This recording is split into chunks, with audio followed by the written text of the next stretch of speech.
My name is Perry and I live in a little cottage in North Wales. After living 10.5 years on a narrowboat, I create lampshades, weave and do lots of other crafts, and I have a gorgeous transit van that I converted into a camper called Tilly Teacup, and I often go on travels with her, and this is my life in a teacup. The green fields across the road from my house will soon turn to amber and gold. Hello peeps. Cheers. So here we are again. I can see myself in the camera. You see this pullover? I mean, I don't mind saying I'm about an English size, a British size 14, right? And this is quite a big jumper. But I bought it extra big because, you know, I like all the room in it. It's lovely. I paid £3 for it in Sainsbury's in their clothing department. Anyone overseas, Sainsbury's is a sort of middle of the market, if you like, supermarket. But in the bigger stores, it sells clothing and a few sort of household items and things like that. I absolutely love it. It was 70% off. I mean, it wasn't super expensive in the beginning, but yeah, £3, I absolutely love it.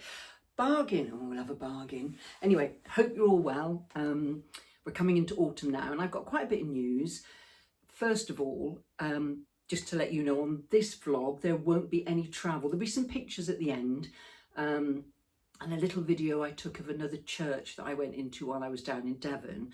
Now, I didn't film my drive down to Devon because a lot of it was sort of very busy A roads or motorway. And I wasn't on a holiday. I had to go down last week just to help my brother out because he's come over from France to look after my dad until the end of his days. My dad's 92 and is very ill. I mean, he's bedridden now. I mean, don't be sad for me. It's just the way it is. I mean, he's 92. We were never really that close, but he's still my dad. And yeah, so I spent 5 or 6 days with my brother last week, which was nice to spend time with him and help him look after dad. So there's no sort of travels on at the end of this. So this just gives you time to stop this now, because you know I'm going to blab on. But a couple of things. Firstly, just to reiterate to some vlogs ago, probably about 3 months ago now, you all know about the MRI that I didn't have and everything. Well, I had a CT scan, which I think I'd mentioned before. Just to let you know, for those that were asking, thank you so much, it's all clear. So that meant that there was nothing but this tinnitus going on in my ears. I can't believe I'm saying this. As you all know, I'm 70 now. And what came with 70? Bloody a hearing aid. I've got two. They're in now. But you can look, you can't see them. They're those wires and they clip behind your ears. Now, I went to the audiologist yesterday and they did another ear test, and what they've, in layman's terms, I mean, they went quite deep into it, because I'm gone deaf. I can hear perfectly, but it's the finer lines of hearing that are degenerating, if you like. And it doesn't mean I'm going to go deaf. I'm not. I've just lost a bit of hearing because, now, had I not got tinnitus, it wouldn't have made a blind bit of difference. But apparently, because this ear specifically is struggling to hear clearly all the tones and the sounds, that's what I believe creates the tinnitus. Now, it might be a little bit more involved in that. Don't come at me with, oh, it's this, it's that. This is just layman's terms. So basically, the fact that the hearing has gone a little bit in that ear makes it more difficult. So obviously the tinnitus starts because it's battling trying to get the sounds. Now, so yesterday, I mean, it's amazing. I mean, the universe, bless our NHS and all that work in her and sail in her, because they are wonderful, absolutely wonderful. I know a lot of you have had bad experiences at the NHS. I'm very lucky. Most of my life, if I've had to go to, well, like when I had my mastectomy, they were wonderful. You know, when I've had doctor's appointments, they've always been wonderful. I'm very lucky though, because I don't have a lot of health issues. In fact, I don't have any apart from this and this. So I went to see them yesterday, and she did some more tests and said, yeah, the hearing was still, had degenerated slightly in this ear, and this one was going to match this one shortly, but I can hear, like I've said. So she said that they had a postponement on the next appointment after me, and if I had time, if I stayed, she could get it all fitted and do it there and then. I said, well, yeah, why not? Brilliant. So, I mean, it's fantastic. It's all linked to a computer. And so she put them in and she's on her computer and she's doing all the bit. And it's funny, really, because, I mean, bless her, she was lovely. But she said to me, now we can link this to your phone. I don't know what sort of device you've got, or whether you're able to do it. And I wanted to say to her, I'm 17 or 700. But I said, yes, I've got an iPhone 15. She went, oh! And she was only young, but she was lovely. I have to say that. I just thought it was a bit funny. So it links up to the phone. I can get an app, apparently, that will allow me to do other things, but just on the hearing devices section on my iPhone, as normal, it's inbuilt already. I've linked it to these and I can use it. I can use these as earbuds. So for the phone, for streaming on my laptop or on here, for listening to music, I can hear. My sat nav can go straight into my ears, as well as the opening up the hearing channel to let more sound in, to mask, if you like, the tinnitus. And what else can I do? Oh, all sorts. There's all sorts. Like I can listen to different sounds, you know, if the tinnitus gets too much. But it was really funny because when she fitted them in, we did all this paraphernalia with all the technology and everything, and she switched them on. She did warn me. She said she would sound like she was talking through a microphone, and so would I. Oh, it was the weirdest thing. So she switched them up. And as soon as she spoke, and then when I spoke, I burst out laughing because I could really, really hear my voice. And I did sound like I was talking on a microphone, or I could hear my voice out through a microphone. It was really funny. And things like when I came home, because I kept them in, when I came home, I put my slippers on and they've got like thick rubber sole type things. And I put them on. I've got this like shag pile rug on the floor. And as I stepped from the short pile carpet onto the I could hear slippers rustling. It's strange. And if I do this, like if I move my hair, I can hear my hair rustling. But the one thing it's done, the tinnitus has gone. Now, when I say it's gone, my tinnitus was constant, 24/7. Well, you can imagine.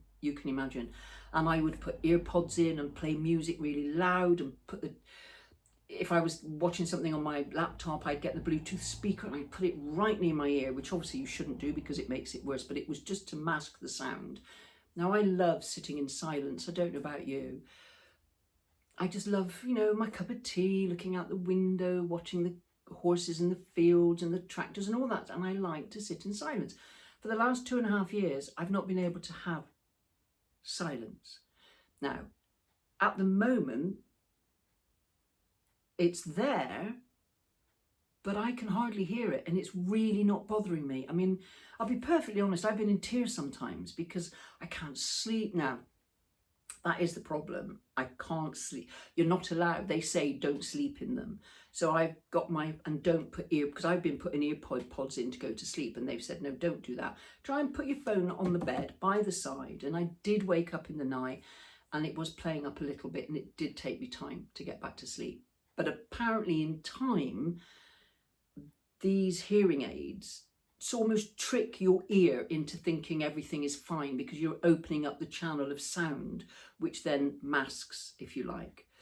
But it's ever so funny because it's basically like a microphone in my ear, or loud, you know, whatever.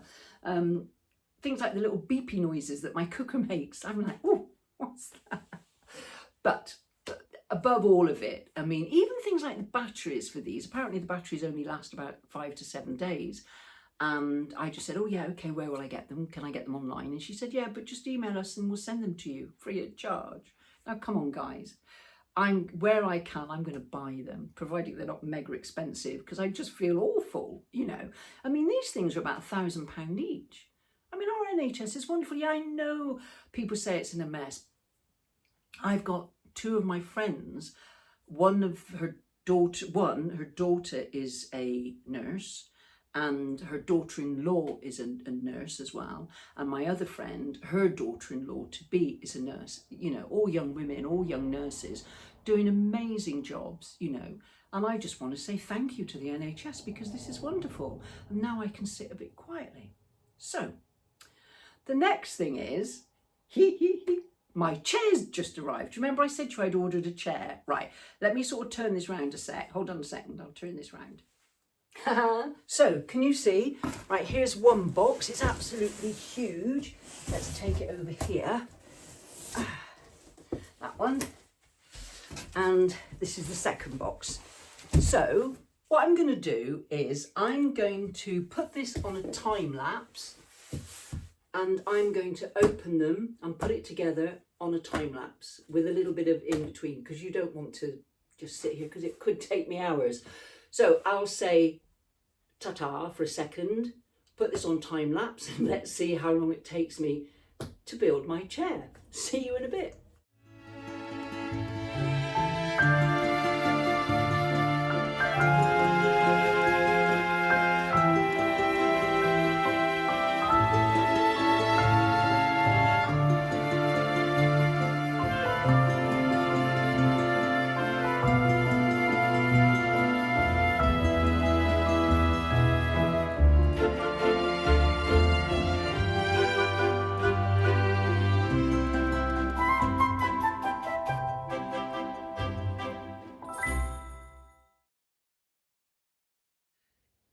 Well, let's have a recap of the lounge. I mean, nothing's really changed as much. I mean, that was there right from the beginning. And funny enough, last weekend when I knew the chair was coming, I did do a bit of a rearrange. But nah, that lives better there. But look, that gap that was there has now got my lovely chair. That time lapse was about 33 seconds. This actually took about 10 minutes to put together. It just all slots together. It was amazing. But look at the fabric.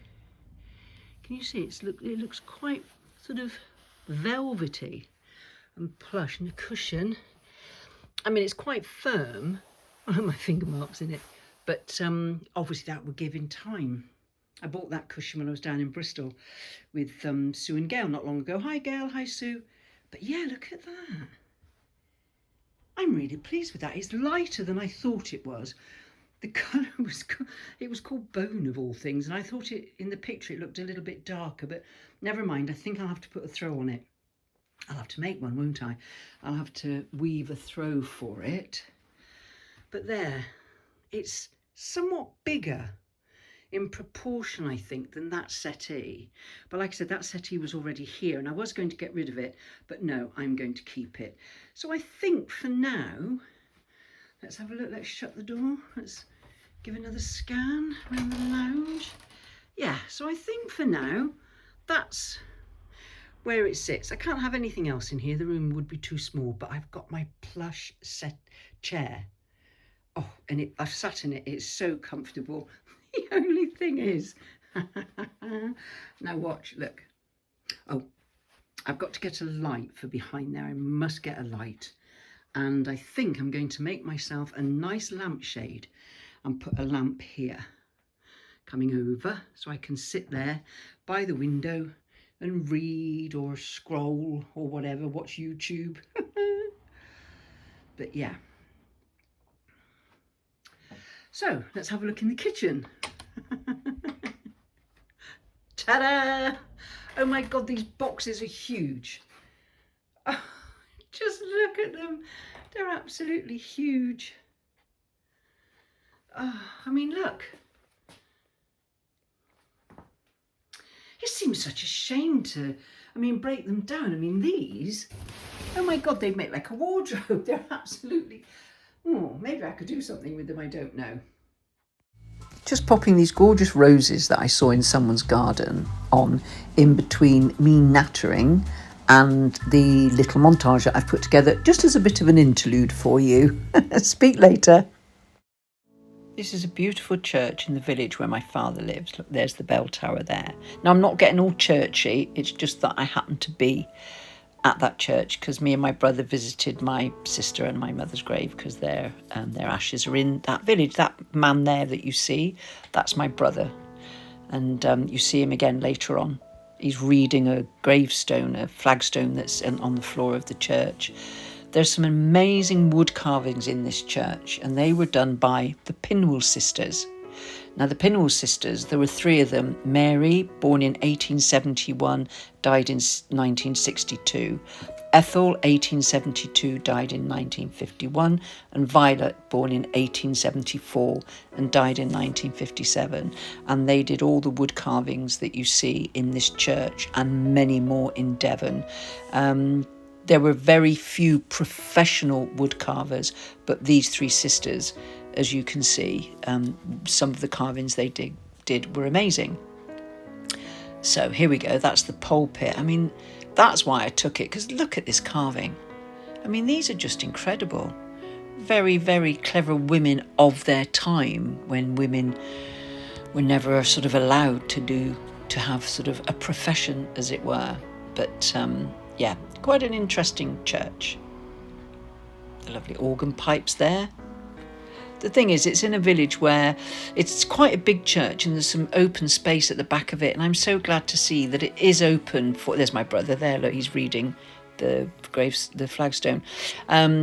It's so interesting because they do let you use the church. Oh, there's the book for the Pinhall sisters. Yeah. And it's known as the Crooked Spire because the spire, I don't know if you can see it, is a bit crooked. But it's great that they use the church not just for their religious beliefs and everything. There's a lovely graveyard again, but for events and things like that the local village will put on. So the space is put to good use, and I'm glad about that, because I hate the idea of churches just sitting there and no one can find a village hall to hold their little events in. So that's the village where my dad lives. I won't say where it is, but it's in South Devon. Yeah. Now this is the corner of my dad's garden. I mean, you would think you were in Cyprus, wouldn't you? And there you can see that's a fig tree, grapevine and an apple tree. They've all intertwined, sadly. Oh, different place now. This is Ruthin, which isn't very far from where I live. It's just a very small town with a couple of nice shops in, but I just thought I was up there the other day and I just thought I'd show you some pictures of it. I don't think that's original. Well, it might be original, I'm not quite sure. I sort of like that sort of building, thought it'd make a cute house. And it's got a famous son, which you'll see a fresco, as I call them. Fresco, can't remember how you pronounce it. This guy here, his name was Tom Price, and he was born in the Vale of Clwydd, which is where Ruthin is. Look at that, it's sort of three-dimensional. Look at it, that's brilliant. And he was a very famous racing driver from the 1970s. There's a plaque that if you pause, you'll be able to read a bit about it. But yeah, so whilst I didn't do any travels through countryside and everything, there is a little bit there for you to see. And there's another shot of that. So I hope you enjoyed that. And yeah, it was quite interesting. Well, here I am, coming at you from my chair. Oh, it is comfortable. I do like it. I like it because I can get my legs up, and I don't really need this cushion because the back cushion is really comfortable. But I do like a cushion. It's nice to cuddle, isn't it? So yeah, I think I'll be pleased with this. What I could probably do with now is a footstool. I'll have to find one that's the same level as this. I mean, I could go back to the same company. I don't know, I might, or see what else I can find. But so far, I feel quite comfortable in it. It was exactly what I was looking for. Just a nice chair that I could, I mean, I would have liked, like I said, one of those great big snuggle chairs. But to be honest, in hindsight, it probably would have been, I mean, this looks quite big in here against the settee, but I think the snuggle chair, apart from the fact that it wouldn't fit through the door, I think it would have been too big. This is lovely, and so far I'm pleased with it. So I will say goodbye and see you guys next time. Thanks for watching. Bye.